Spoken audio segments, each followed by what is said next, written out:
cloud. So if you're in witness protection and you're on Zoom, sign out because there goes Scott. All right. Now we'll share it and we can start. There we go. It's like a library in here, you guys. It's so quiet. Two computers.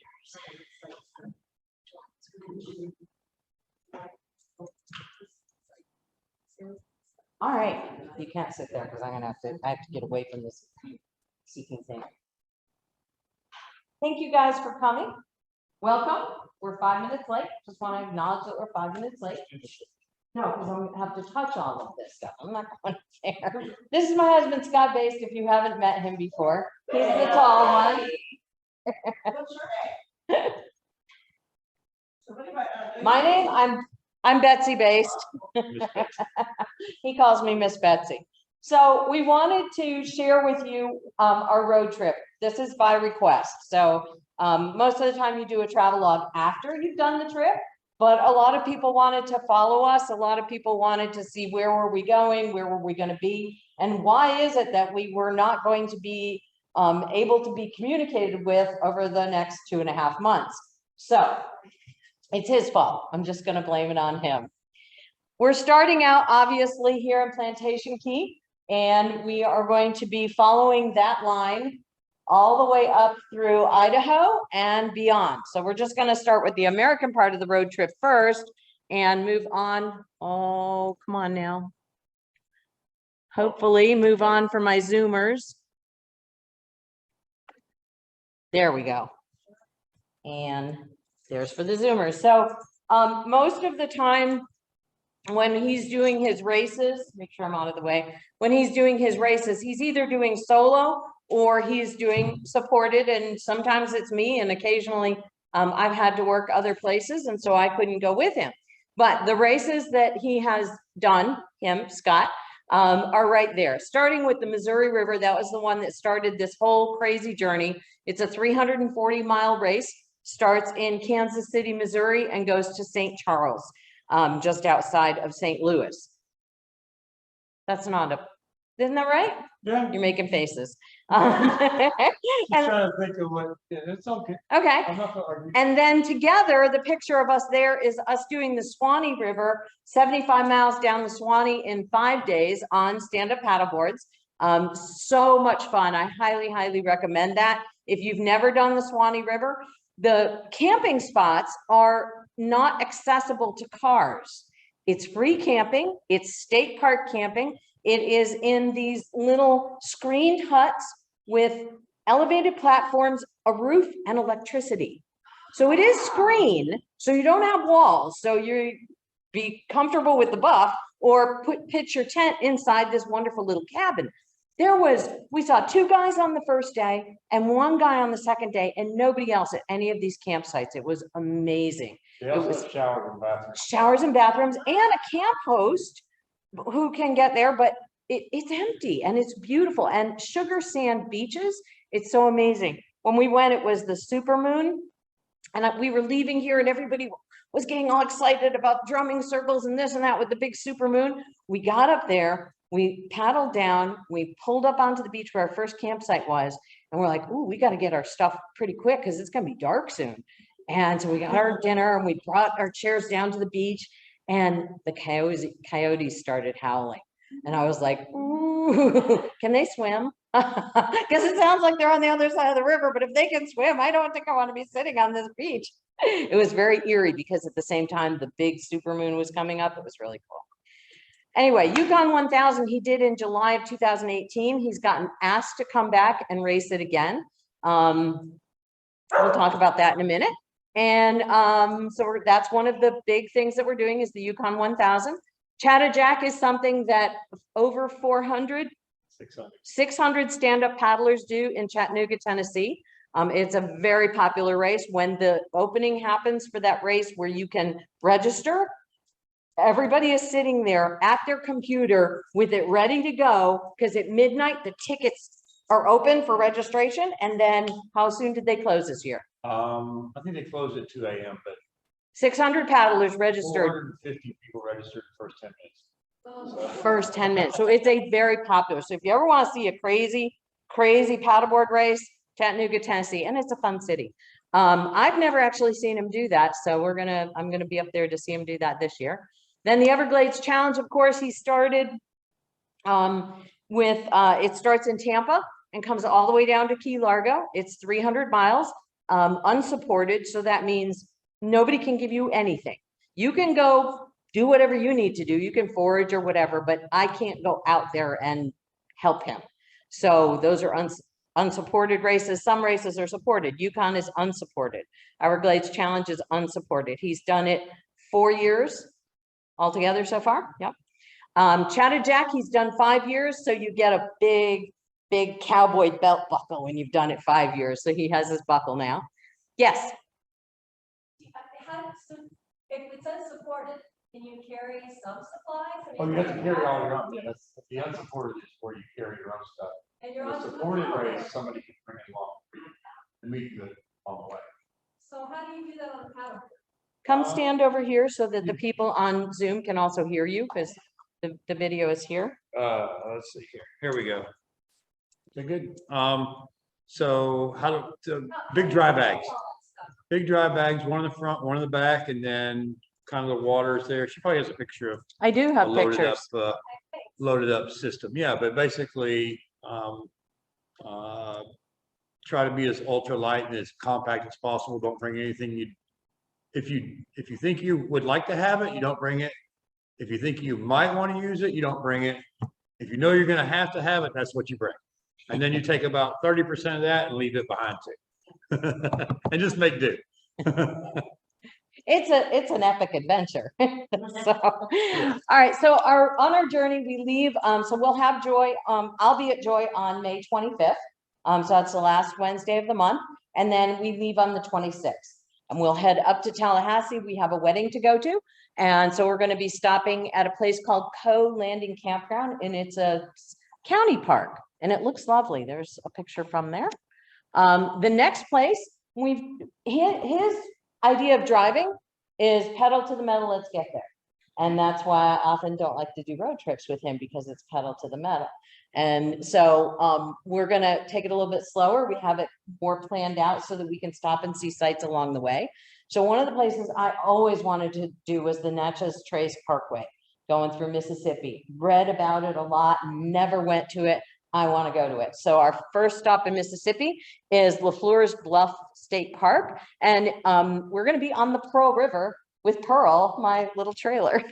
So, and then we do the Natchez and there's the, whoops. Oh, I'm sorry, folks. Sorry, folks. So there's the Landing. There's Pearl Bluff. There's the Natchez Trace. Sorry. I'll do that. Do one of them for me.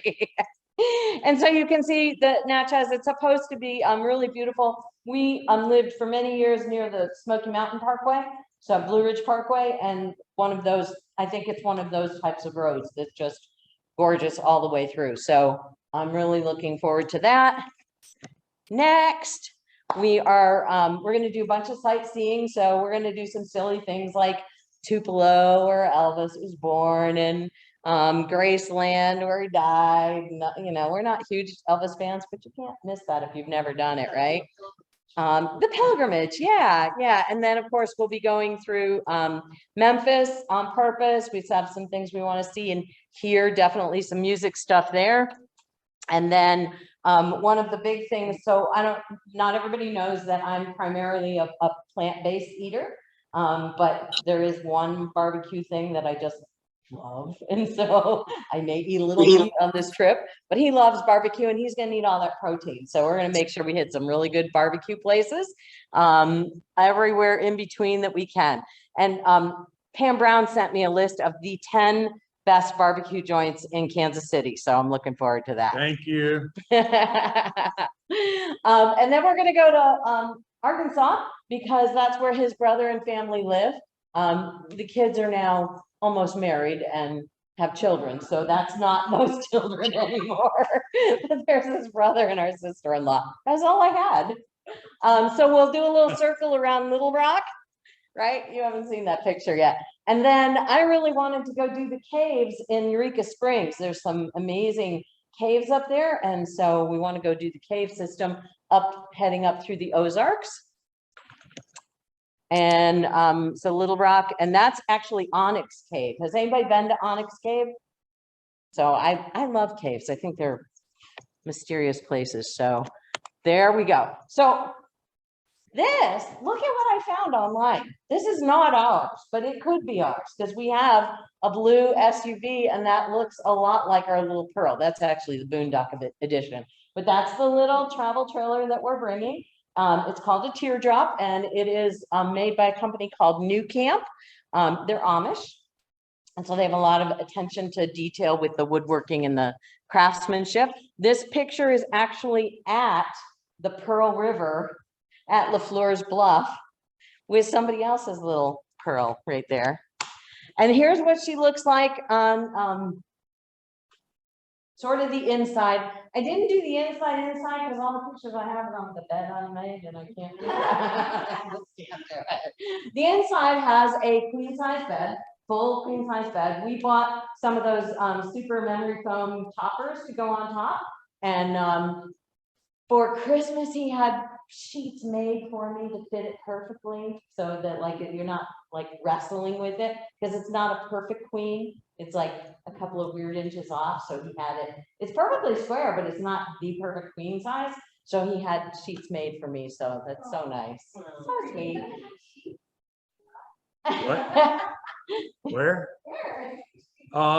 There's a RV site online. Yeah, because RVs all have, and boats too, they have like funny shaped sheets. And so there's people who do custom sheets. Actually, they were made in India, I believe.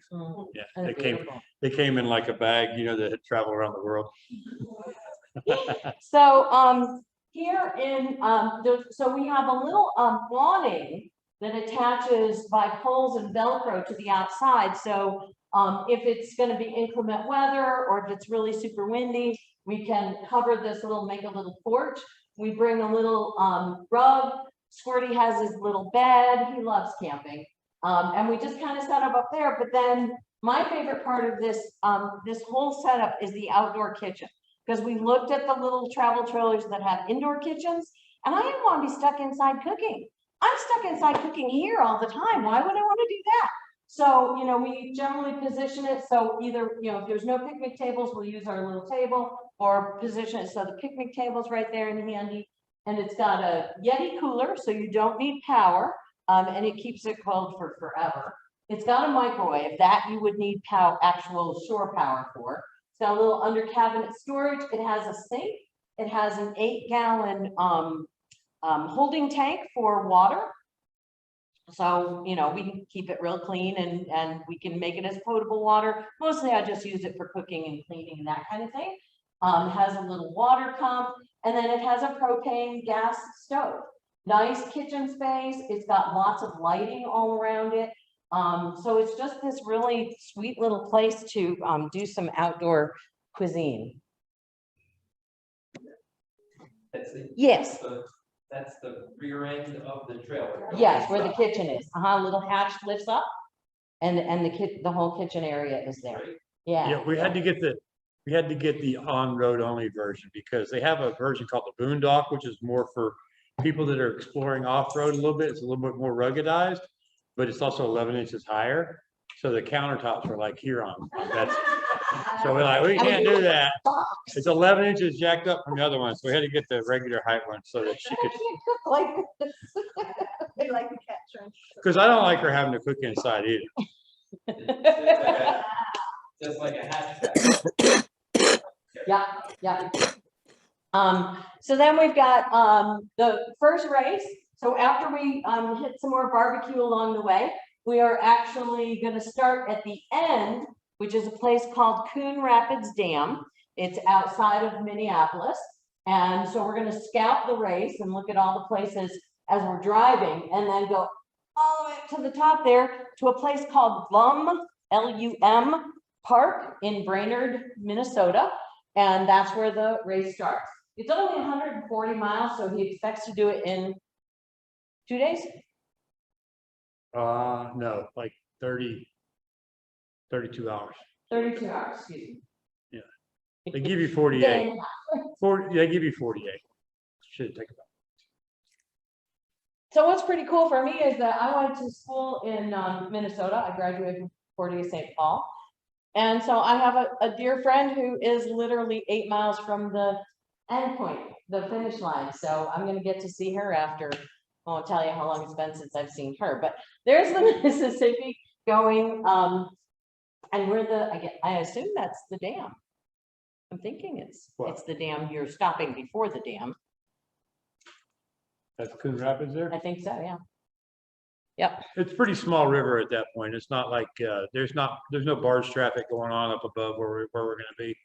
There's recreational traffic, but no barge traffic. You have to get down a little further. Oh, so there's a picture of the loaded up. I don't even remember what that one was from. I think that's everybody's show. Barefoot. So the further you go back in the pictures of me, the bigger the packs are. Like I said, you've learned what to leave behind, and then each time you try to leave a little bit more behind. You can't really see, but you see the blue line kind of coming down, that's my water line. So I have like my water on the board, and I can just drink without having to stop paddling or whatever. So That's not the catheter. I keep that one hidden. Let's have a good omelet. And there's gear that he has to have, like different races have different requirements. And then there's gear that he has found, as he said, honed over time that is absolutely necessary and maybe not so necessary. He's really gotten the weight down a lot too. So nobody's ever seen this before, so they have no idea what they're looking at. Just, it's boring to you, but please tell them what they're looking at. Like, what's in this? What's in all this? So at the very back is you see a little blue handle there, that's a water bottle there. This is extra water here. And then this is my main pack. It's gonna have a tent, sleeping bag, food, anything I don't need during the course of the day. So more campsite stuff. Anything I need during the course of the day is gonna be up in the front, like sunscreen, my rain jacket, snacks, first aid kit, stuff that I need to get readily available, lighting, for night time use or whatever, anything like that. So I try not to ever have to get into this during the day. So anything I think I might need, I put up front. Anything I know that I'm not gonna need till I get to camp, I leave it back. And then I got a pair of shoes there, so when I, if I go somewhere and I have to walk around or whatever. And then from time to time, I just like to put the shoes on anyway, just to, help my feet, because my feet will start hurting after a while. So just getting down on my knees and putting shoes on and standing in shoes for a while kind of gives you a break. And I have a spare paddle here as well. And I have a towel there too, just for wiping off, or, it's probably drying at that point, because that's kind of like the area where I dry stuff. So if I have like wet gear or whatever, I'll put it under those bungees in the back and let it dry out. And usually it gets almost dry and then a wave comes over and wets it again. So sometimes it dries out and sometimes it doesn't. But like a towel, you don't really care if it dries or not. Just don't want it inside your gear, stinking everything up and fermenting. And so it takes a lot of planning. And it's also a lot of hard knocks, just figuring out what didn't work. Like open your bag up and all of a sudden all this moisture comes out because you left your tarp in there. You didn't think about it. Your tent. Tent's another one. Tent's wet when you put it away. So if you put that wet tent in that bag, but then when you go to open it up, there's all that moisture in there, and it's disgusting. So you have to learn how to dry stuff out and put a tent like in a waterproof bag. That way, all the moisture stays in with the tent instead of all over everything inside. So yeah, sometimes I turn waterproof bags inside out, put stuff on the inside. So because a lot of my waterproof bags breathe and they'll allow moisture out, but they won't allow moisture in. So if you turn it inside out, it keeps the moisture in and won't let the moisture out. So. I just learned something. I know that. What's at the front of the board, that little lump there? This little up here is a speedometer, which I no longer use because it broke and they don't make any more. And then, of course, I got my life jacket on there and I have there's a GoPro hanging off the front. On my life jacket, I've got a knife. Got my indicator beacon, so we carry a radio beacon along with us so that anybody that has our website see where we are, and that's for track. The race people can track you, or if you get an emergency, you can press the 911 button and they'll send a helicopter. Whatever. What else do I have up there? Oh, I have like my little cheat sheets. I'll have like I've got like a little plastic thing that has my mileages, so I know how long it is to the next landmark that I'm looking for. And then also right here on top of this bag, I have a map case as well. Primarily, I navigate using a watch. I have a GPS watch that has mapping built in. That's the easiest way, because even a map there, you kind of like, stopping. And if it's like right now, it's nice and flat, but that's not the normal case of things. Normally, you're just like doing your best to keep from getting knocked off, and waves are coming and everything. So you just want to glance at something really quick. And even the handheld GPS, is the time you get it out, wake it up, and it figures out where you are. You might have got going around a different direction, especially at night. You don't know, it's really hard to use that kind of thing. But with a watch, you just look at your watch and say, okay, it's up this way, another 2 miles or whatever. So that's been a big revolution in the navigation for not just me, but runners and triathletes, and everybody's using these watches now. They're really powerful tools. You can use it to just see where you went, but you can also use it to see where you need to go. So that's like a whole nother level of using it. Scott, on the Mississippi, Mhm. will you get to a point where you are encountering barge traffic? No, on this one, I don't think there's any. I think it's all upper Mississippi, so I don't think there's anything. Here's a little. This would be a good time to bring this up, but there may be a time in the future when I'll encounter traffic on the Mississippi. How about that? Okay. But on this particular time, so I have some friends who are actually doing a record speed attempt in 2023, and they've asked me to be an alternate. So if one of their teammates falls out, I may be called upon to get to do that. So that's why I'm saying there may be a time in the future when I get to do that. It's a 4-person canoe attempt. Yes. Is there a big difference from saltwater from where we live here or where you've got other trips, and when it's a river, it's depending on how big or long or far from the ocean? The biggest difference, really, I mean, it's nice. Freshwater is nice in that you don't get the salt build up and everything, and with saltwater, you're constantly battling just the caking on of the salt. And so at times, especially like on the Everglades challenge, where you're traveling so far, it's all salt water. It's constantly building up, and there's not that many opportunities to rinse it off, because you don't want to carry a bunch of water just to use the dump on something. So you kind of always struggle with that. And then you have to be real careful, like with your electronics and stuff, because like the buttons will stop working on your watch because so much salt gets on there. So every day I have to soak everything at night. The other nice thing about freshwater is that depending on the race or where you're going, a lot of times you can filter the water, and so you don't have to carry very much. Whereas with the Everglades Challenge, I'm carrying up to 5 gallons of water, which is 8 pounds a gallon. So that's a lot of water weight. So freshwater is yeah. So speaking of carrying, Yeah, we don't carry that much anymore. Yeah. this was actually the preparations for the Kruger Waddell, the Boundary Waters. That one is, but I think Yeah. this was from the Yukon first time.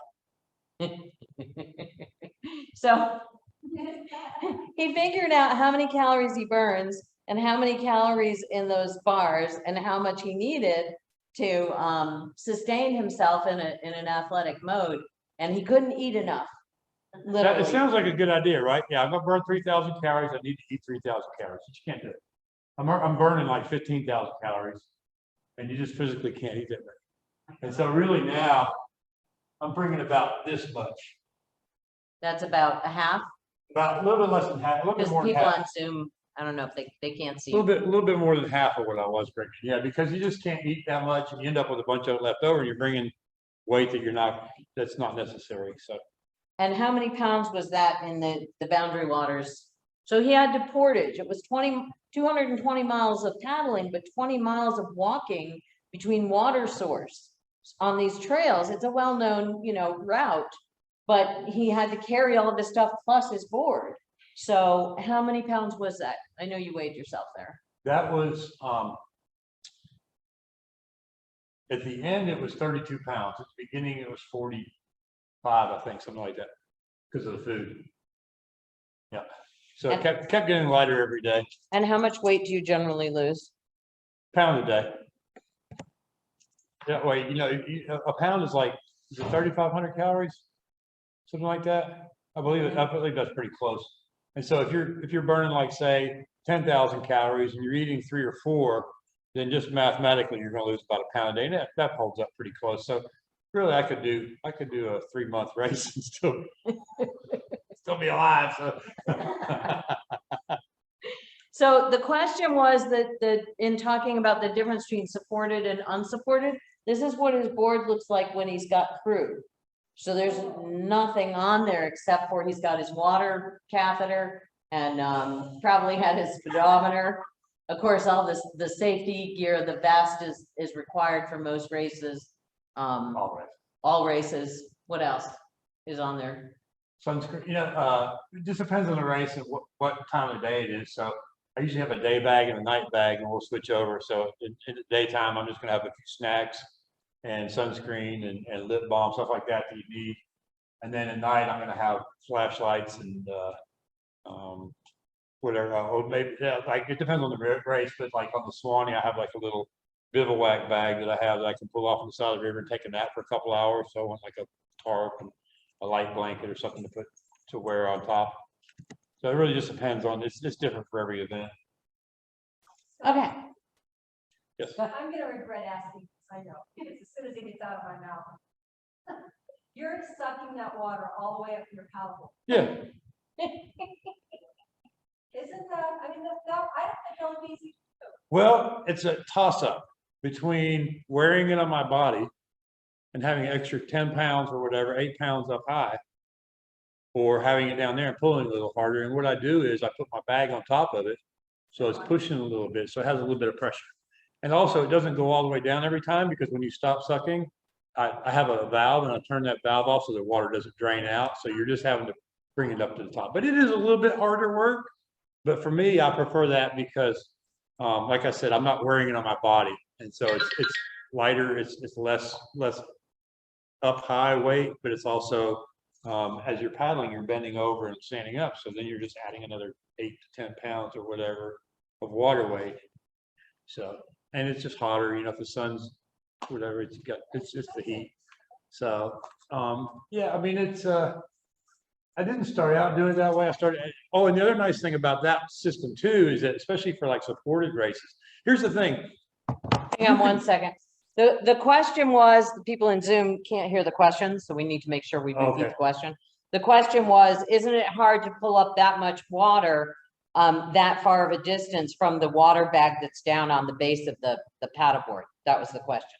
Okay, sorry, go ahead. The thing that most people, or the thing that I realized after doing a few of these races, is that I can paddle all day long, and I can paddle all day long every day, but I'm not going to get a lot faster, right? I've already kind of gotten to that limit of how fast I can go. There's not a lot more faster for me to get, especially as I'm getting older.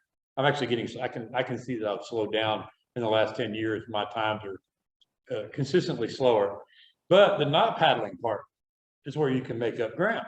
And in a race, not paddling, like when you're at the resupply stop, if you can switch out your water bag faster, if you can minimize going to the bath, walking all the way up over the hill to go to the bathroom, or whatever it is that you're doing when you stop, I call it the camping speed. So your camping speed, you can improve greatly, whereas your paddling speed is it is what it is. Once you've taken a bunch of classes and you've really got your stroke and your style dialed in, there's not a lot more to improve over the years. So that's part of why I do that as well, for quick change at their stop outs. And so if I have to take my life jacket off and fiddle this thing down in there and get the hose all hooked up, it's a lot tougher than the hose just disconnects with the water bag. I put the water bag in and connect the hose back up, and I'm ready to go again. And there's many times, like when we did the Missouri 340, I don't even, I go to the checkpoint, she hands me the stuff, I don't even get off my board, I just put that back on and keep going, so. What? Always a kiss. Always a kiss. Always a kiss. Good question. So, of course, along the way, once we've done with the Mississippi race, then we have the top of the United States to go across. So we have some things that we definitely want to hit. Actually, I threw Betty's Pies in there. That's not until September, but Betty's Pies absolutely is on the list. Oh my goodness gracious. But Glacier Lake is somewhere that I really want to go to. And the Enchanted Highway, this crazy place where there's all these weird sculptures going across the highway there that some guy decided to make happen. I want to do that. And then, of course, when we cross into Canada from, I don't know how to pronounce it, in Idaho, then we're going to be getting up through the Canadian, going alongside the Canadian I Rockies. think it's Coeur d'Alene. Coeur d'Alene. And then our goal, which is quite far away, is Whitehorse, Yukon Territory, which is where the race starts for him. And historically, it's the Yukon Gold Rush path, correct? Ish. Yeah. Jack London wrote a lot about going down the Yukon River on his travels. So here's what the route actually looks like, and putting it into perspective might be a little bit hard to see, but the darker one in the right hand is US, Canada, and Alaska. So you can see how much distance that actually is, and compared to the whole picture, 1,000 miles from Whitehorse to the Dalton Highway Bridge, which is also known as the Hall Road, heading up to Valdez, Alaska. That's where the ending is. When he did it the first time, he did it in how much time? 8.5 days. So it's an unsupported race, meaning that he has to take enough gear for 10 days. They're required to bring 10 days worth of food and supplies, and we're hoping to do it in less than 8 days this year, but I was hoping to do it in less than 8 days last time too, so. But we went a little bit over, so that was good. But yeah, we'll definitely be 8 to 10 days. So it's real important as a support crew, or as a person who's just going to meet you at the end, not to get engaged at all with the racer, because he's watched a lot of racers like see their honey and then decide they just didn't want to race anymore. Well, that's not going to happen. I am going to make sure on the unsupported races, like the Mississippi race, is supported. So I'll be there at that checkpoint throwing stuff at him. I'll have a job. He'll grab the stuff and go. And that's the idea of keeping those checkpoints really fast. But on this race, I don't want him to even see me. So there is literally kind of only one place where I'll be able to get pictures of him. And this is a place called Carmax, a little village somewhere out in the middle of nowhere. And there's this one bridge that I can get on and hopefully time it so that I can get pictures of him coming under the bridge. And then the first time he did the Yukon, I sat at this place for days waiting for him, because I flew to Alaska, rented an RV, and went up to the Yukon River camp and waited and waited and waited for him there. So I know this bridge on the right-hand side very well. We only go under 2 bridges in 1,000 miles. So there's only 3 bridges on the Yukon. One of them is just north of where we start. And then the third one is where we finish. So, so that whole time when he's doing the Yukon, I'm going to be camping alone or with Squirty if he's still around. So, and he's not a big dog, and, he's not going to protect me. But moose are apparently something to be concerned about. I love diving with sharks, and I'm terrified of bears. I'm not really terrified, but I don't know how to act around a bear. I know how to act around a shark, and throw me in the water with a shark all day long. And so I was worried the whole time that he was doing the Boundary Waters Challenge, because it was me and Squirt and the Superior National Forest. And at the very end, right at the finish line, that's all I saw. I saw this. I walked down the trail that he just came out of and saw that. And I went, oop, I'm getting out of this trail, because that tells me a bear was there. And then I'm waiting and I see this guy and it's a baby, which is worse. I don't want to see a baby bear. I want to see mama and I want to see the cubs and I want to stay out of their way, but I don't want to see a baby bear because mama's somewhere and they're never usually happy about that. I never saw mom. There was a bunch of us waiting at the finish line. We never saw mom. So, and then somebody tells me last week, well, you also have the buffalo. Like, what buffalo? There's a whole bunch of buffalo up there in Canada.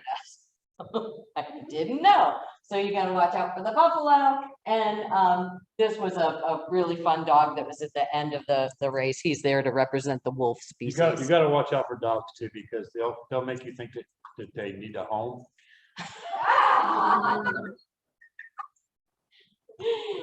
So tell us what this picture is. Well, we never saw any grizzly bears. We saw some black bears, but this was like about 2 days from the end. This is on the Yukon. On the Yukon, yeah, and that's like a grizzly bear trail there that they walk. He was walking right into the. Look how big his hand is compared to, that's how big the grizzlies are. Yeah, they're like, yeah, they're huge, and they walk right in. They go right through the water. They swim, so it's like if you're out in the water, there's no protection there. The person that I was with on the Yukon River, you're required to have a partner go along with you, so you have to be within a certain distance of each other the whole time, just for safety's sake. And the person I was with was very afraid of bears, although he wasn't very smart about it. He thought he was afraid of bears, but where was I going with that? So In the bad neighborhood. so we're in the bad neighborhood, Look at and the people. Yep, face your voice that way. And so I snuck up behind him. We were in a bad neighborhood. We passed this place like this, and it's all torn up. There's actually a spot where we call it the kill site because it looked like the whole beach was torn up. And then it wandered into the water there. And then about 5 minutes later, I snuck up behind him and made a loud roaring noise, and he fell off his paddleboard. But he was very afraid of bears, so he didn't want to sleep in the woods, so he stayed out on these islands like that was safer. And I'm like, don't you realize the bears can now see you from like 3 miles away or 5 miles away? Because like we're the only thing there, right? So there's all these open beaches or whatever you can camp on. And Any bear spray or anything? oh yeah, bear spray for sure. Bear Okay, stop a bells. minute. I keep my bear bell attached to my bear spray. That way, when I get off my thing, I can wiggle the thing around, and then if something comes, I squirt. Scott, stop. What? Stop a minute, please. I Oh, don't hear anything.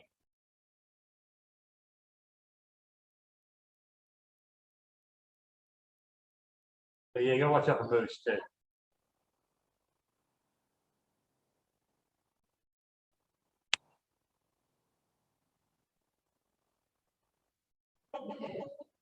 The moose are very dangerous. Yeah, that was just a little, Betsy had to throw that in. That was from cracks me up every time. our Minnesota trip last year. So. So has anybody ever been attacked in that race?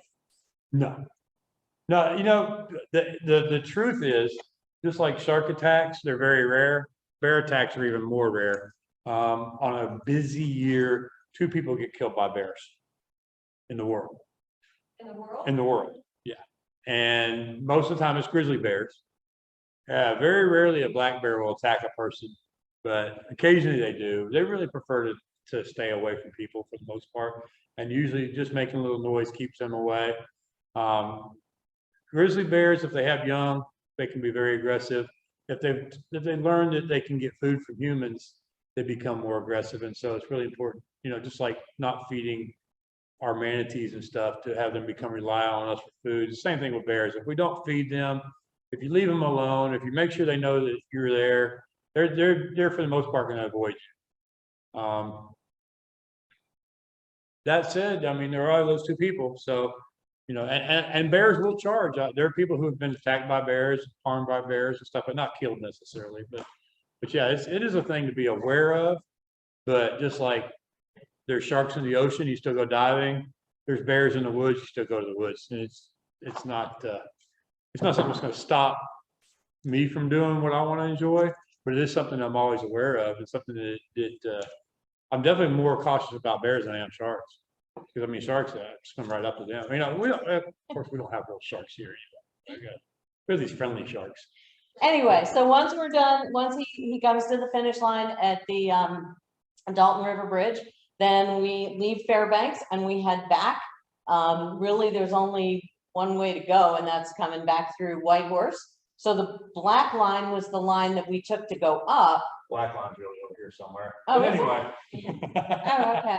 Anyway, black line went up to Yukon and to Fairbanks, and then we'll take the blue line, and then this time we're going to go across Canada instead of going across the US, because I've never been to Canada, and so I want to see some of Canada. You'll And see a then- lot of wheat fields. A lot of wheat fields, and then Right to also Alberta and Manitoba, no, it's all like farm, it's like Kansas. Yay. It's like Kansas on steroids. If you didn't get enough of Kansas, if you go up to this is Alberta, frozen. you'll get plenty. Careful. Okay, so you can see yours, but the Zoom folks, Uh-oh. for some reason it has, well, there There we it go. All righty.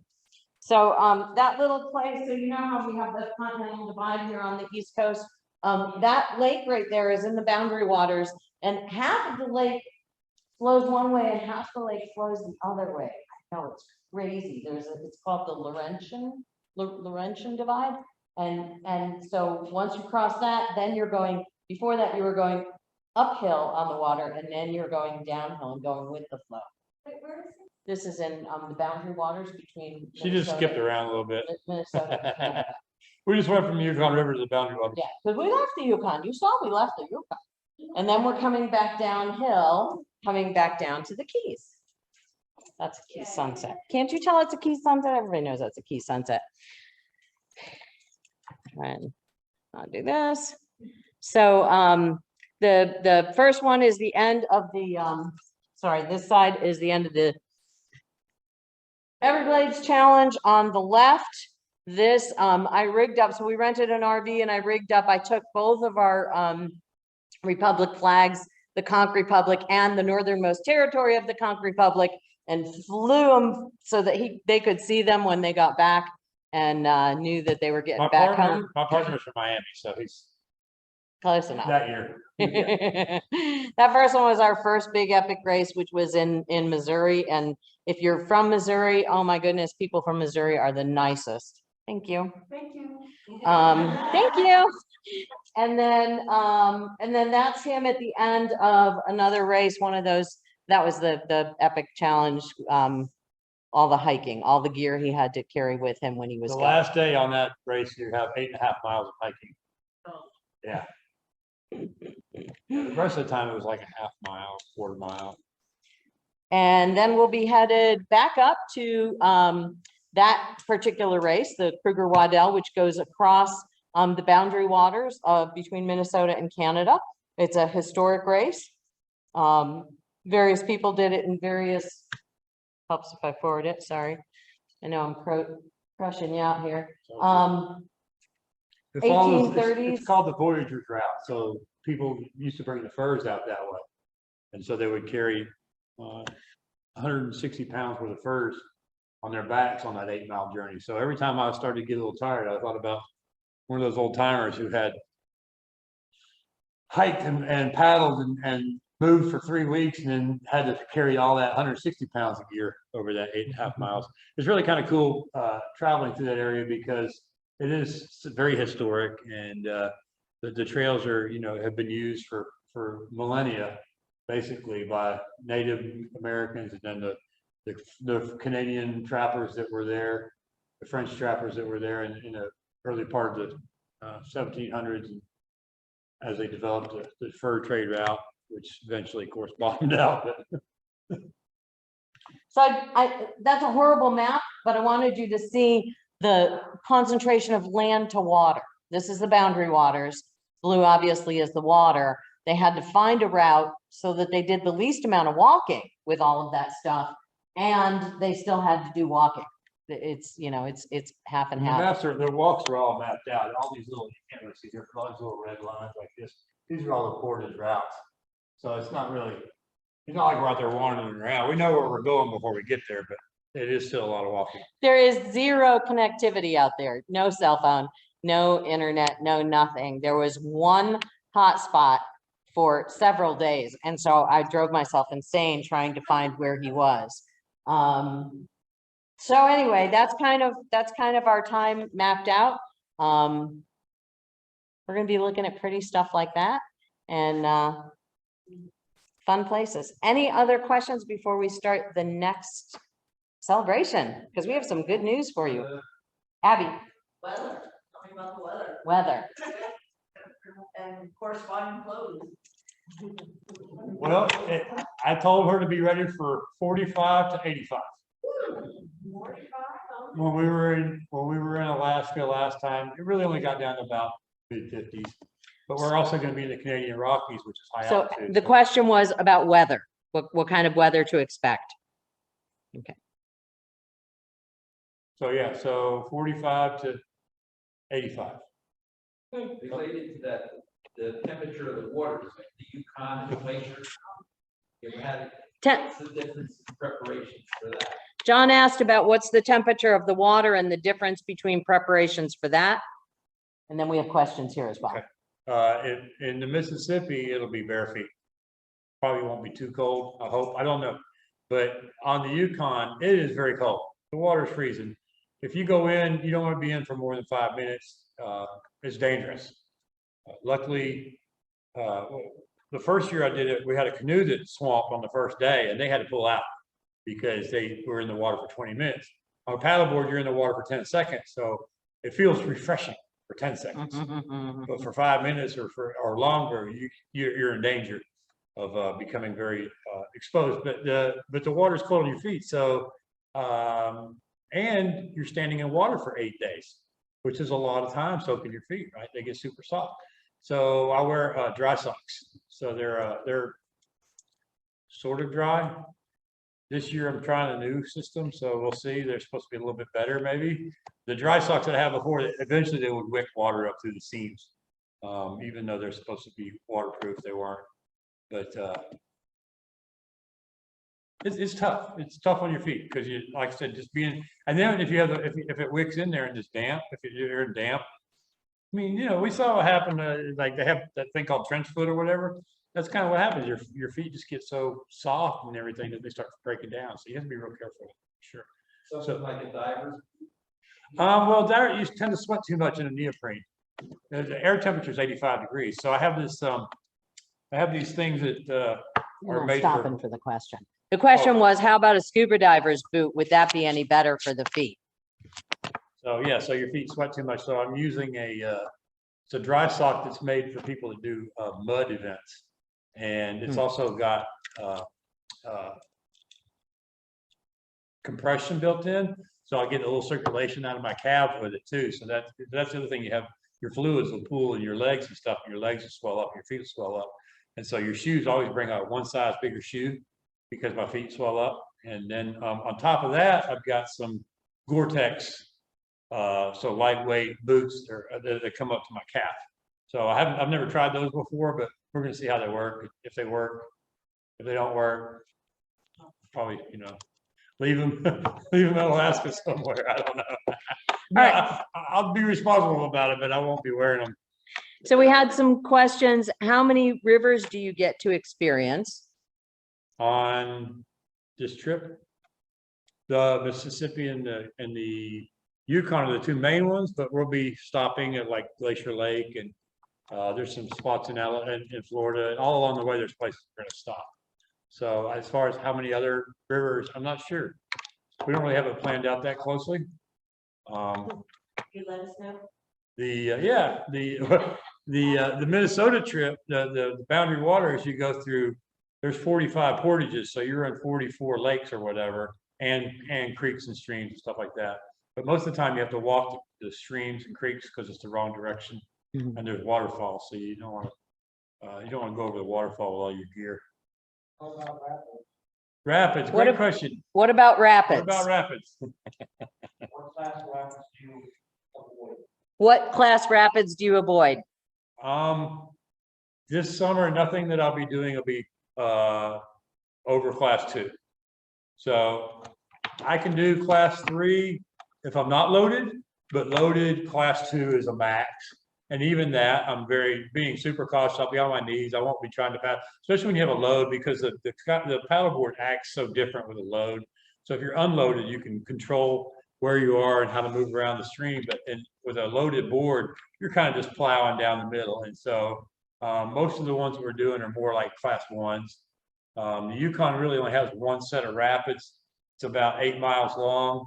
It starts out with maybe a class 2 for the first half mile, but then after that, it's just like a long series of waves like this that are not really very difficult, but they are very swift flowing.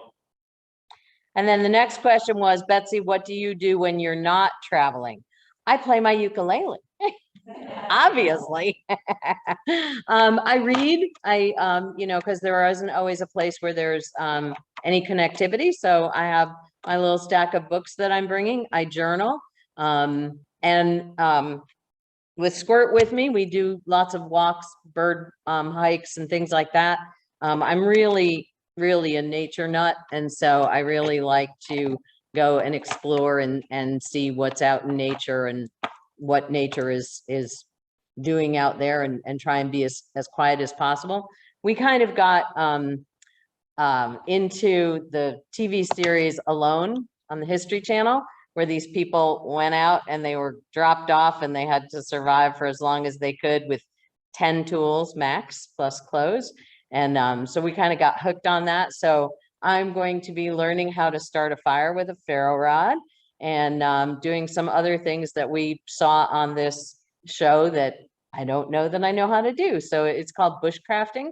And so that's like a whole new skill that I'm going to be learning while I'm with him. What? Survivor, exactly. Although Alone is better, because I like Alone because they give you the camera and you're gone. There's nobody there to, you know, you have to push that same button that he pushes if he's in an emergency to, you know, have the helicopter come. It's the same kind of deal. Anyway. What's better than the show is watching these two watching the show to meet each other. It's the best show in the world. Everybody's a pro from the sofa. I was very lucky to see this. All right. Of course we do. Of course. So we're going to roll this this party right in. One more silly question. Oh, paddleboard, is it blow up? So on one race it is and one race it isn't, correct? Or are you doing both inflatables? This trip, it's all hardboard. The Boundary Water trip is an inflatable trip, but I prefer to use non-inflatable boards, especially when I'm out 400 miles from the nearest other person. So I never want to hit the button. It would have to be something pretty drastic for me to want to get rescued, because I don't feel justified in endangering somebody else to come rescue me. So